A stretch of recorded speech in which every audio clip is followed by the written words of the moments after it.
नमस्कार. छातीत जळजळ किंवा ॲसिडिटी हा त्रास आपल्यापैकी अनेकांना कधी ना कधी होतोच. पण त्यावर एक खूप सोपा आणि नैसर्गिक उपाय आहे, जो स्वामी रामदेव यांच्या शिकवणीवर आधारित आहे.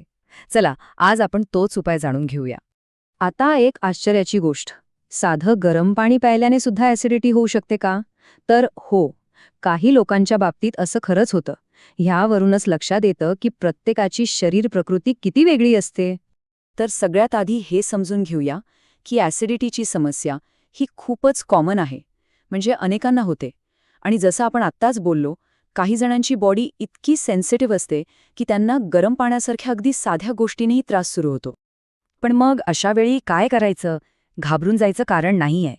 खरं तर हा अनुभव आपल्याला आपल्या शरीरासाठी योग्य उपाय शोधायला एक प्रकारे मदतच करतो. चला तर मग बघूया यावरचा सोपा आणि एकदम नॅचरल उपाय आहे तरी काय.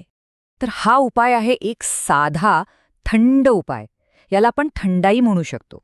आणि यातली सगळ्यात भारी गोष्ट काय माहितीये, हे बनवण्यासाठी काहीही उकळायचं नाही, तापवायचं नाही, काही नाही. आता थंडाई म्हणजे काय हे आधी समजून घेऊ.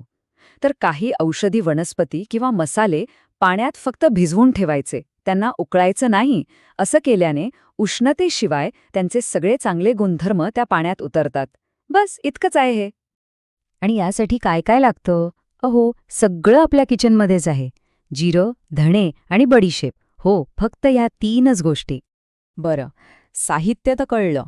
आता हे बनवायचं कसं ते बघूया. एकदम सोपं आहे, काळजीच करू नका. फक्त 3 स्टेप्स आहेत. बघा, पहिली स्टेप, रात्री झोपताना हे 3ही जिन्नस म्हणजे जिरं, धणे आणि बडीशेप पाण्यात भिजत घाला. दुसरी स्टेप, सकाळी उठल्यावर ते पाणी गाळून घ्या. आणि तिसरी, सगळ्यात सोपी स्टेप, ते पाणी पिऊन टाका. झालं. आहे की नाही एकदम सोपं? ठीक आहे, हे झालं सामान्य ॲसिडिटीसाठी. पण जर त्रास खूपच जास्त असेल, म्हणजे तीव्र ॲसिडिटी असेल, तर काय करायचं? घाबरू नका, त्यासाठी पण उपाय आहे. याच उपायात फक्त एक छोटासा बदल करायचा आहे. हो, ज्यांना खूप जास्त त्रास होतो त्यांच्यासाठी या मूळ मिश्रणात अजून एक गोष्ट टाकायची आहे, एक एक्स्ट्रा घटक, जो या उपायाला अजून जास्त पॉवरफुल बनवतो. हे बघा, इथे फरक अगदी स्पष्ट आहे. नॉर्मल ॲसिडिटीसाठी आपण वापरणार जिरं, धणे आणि बडीशेप.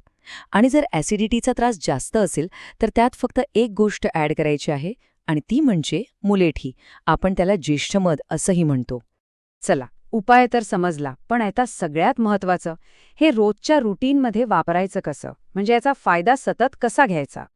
तर याचं रोजचं गणित असं आहे, संध्याकाळी किंवा रात्री झोपताना जिन्नस भिजत घाला.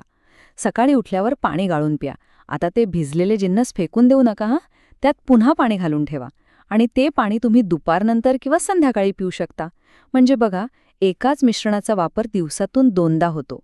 दुसऱ्या दिवशी मात्र फ्रेश नवीन मिश्रण घ्यायचं. चला, तर मग एकदा पटकन सगळं आठवून घेऊया. हा एक थंड सोपा उपाय आहे, काहीही उकळायचं नाही. मूळ घटक आहेत जिरं, धणे आणि बडीशेप.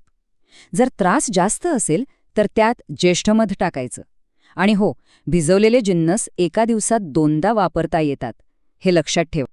आणि शेवटची एक महत्त्वाचा प्रश्न, नैसर्गिक उपाय असले तरी ते नेहमीच 100% सुरक्षित असतात का, यावर विचार करायला हरकत नाही.